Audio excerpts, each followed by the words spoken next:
안녕하세요. 피부 쏙쏙 피부과 전문의 유혜린입니다. 오늘은 아무도 알려주지 않는 임신을 했을 때 일어나는 피부 변화에 대해서 피부과 전문의 관점으로 알려드리도록 하겠습니다. 사실 임신 중에 피부 변화 되게 다양하거든요. 근데 왜 그렇게 피부 변화가 생기느냐? 이거는 결국에는 호르몬의 변화, 그리고 이제 엄마가 아기를 가졌으니까 면역 체계의 변화, 그리고 한 아이를 품고 있는 구명이 되면 혈류량이 증가하거든요. 몸속에 피가 많이 돌아요. 그러한 변화들 때문에 임신 중에 다양하게 피부 변화가 나타날 수 있습니다.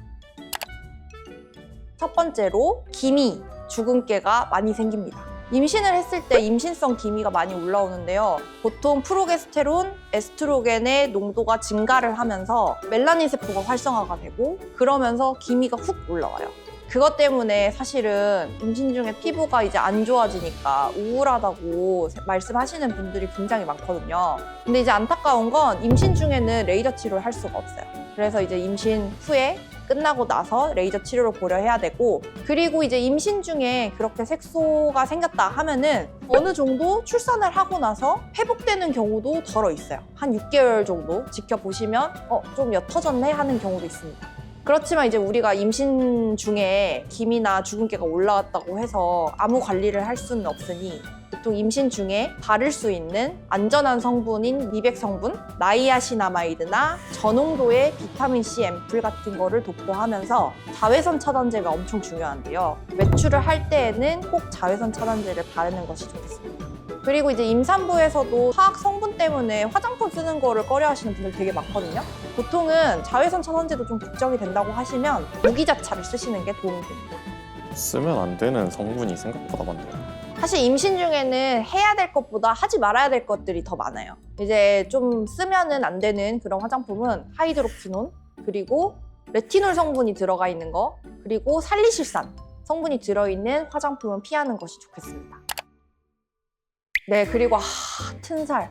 저는 다행히 임신 중에 튼살이 생기진 않았는데 임신을 하면은 체중이 훅훅 늘거든요. 막달 같을 때는. 보통은 막 20kg, 30kg까지 찌시는 분들도 있어요. 그렇게 피부가 장력을 받아서 늘어나게 되면 안쪽에 있는 결합 조직이 끊어지면서 튼살이 생기게 되고, 보통은 배라든지 가슴이라든지 팔이나 허벅지 부분에 보랏빛, 붉은빛 주로 해서 선이 나타나게 되고, 얘네들이 나중에는 하얀 튼살로 변하게 됩니다.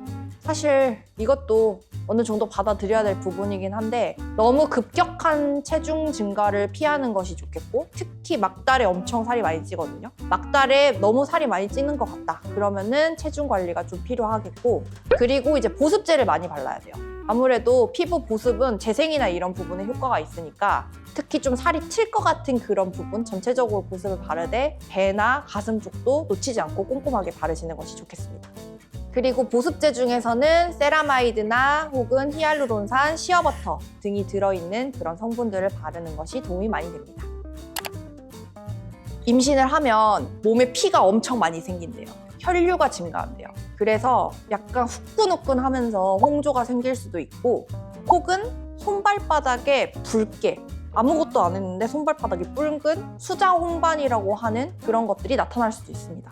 그리고 또한 다리 정맥류도 나타날 수 있다고 합니다. 그래서 이것을 이제 조금 덜하게 하기 위해서 너무 급격하게 온도 변화가 있는 그런 상황은 좀 피해야 되겠고, 다리를 많이 쉬어주고 다리를 항상 올리는 행위를 하는 것이 좋다고 합니다.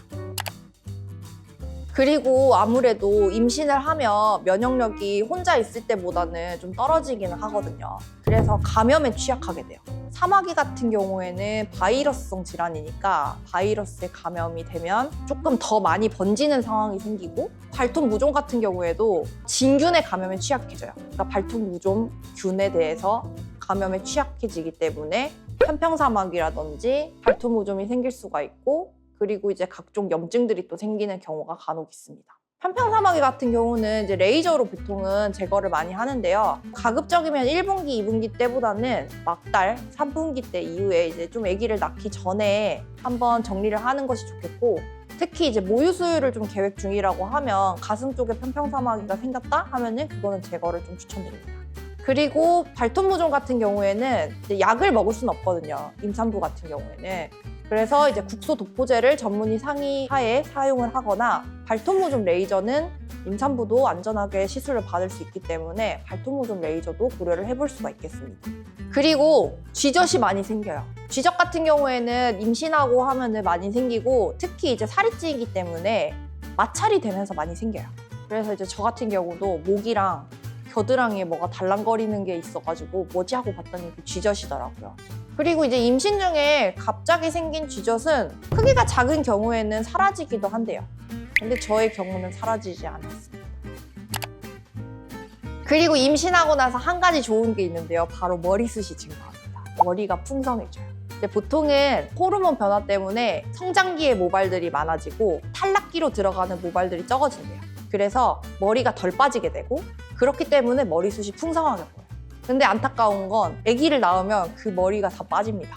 한옥이 탈모가 생기고 그러면서 이제 다시 새 머리가 나타나서 6개월 정도 되면은 잔머리가 삐죽삐죽 올라와요. 답이 없죠.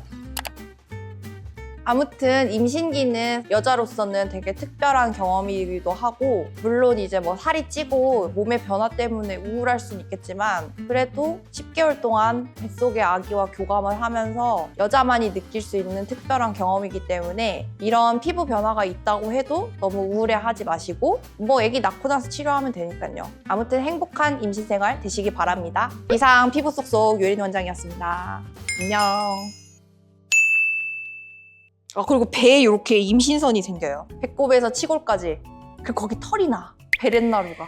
그리고 되게 웃긴 게 기미 주근깨 증가랑 거의 비슷한데 요런 데가 까매져요. 목도 까매지고 겨드랑이 까매지고요. 사타구니 그리고 젖꼭지가 까매집니다. 근데 되게 웃긴 게 젖꼭지가 까매지는 이유가 색소세포가 증가하는 것도 있지만 약간 이거 카더라긴 한데 애기들이 처음에 볼 때 흑백밖에 안 보이고 20-30cm밖에 못 본다고 하잖아요. 그래서 약간 진화론적으로 그 흑백밖에 못 보는 그 애들이 젖을 잘 찾아서 먹기 위해서 유륜이 까매졌다는 썰을 내가 어디서 들었어.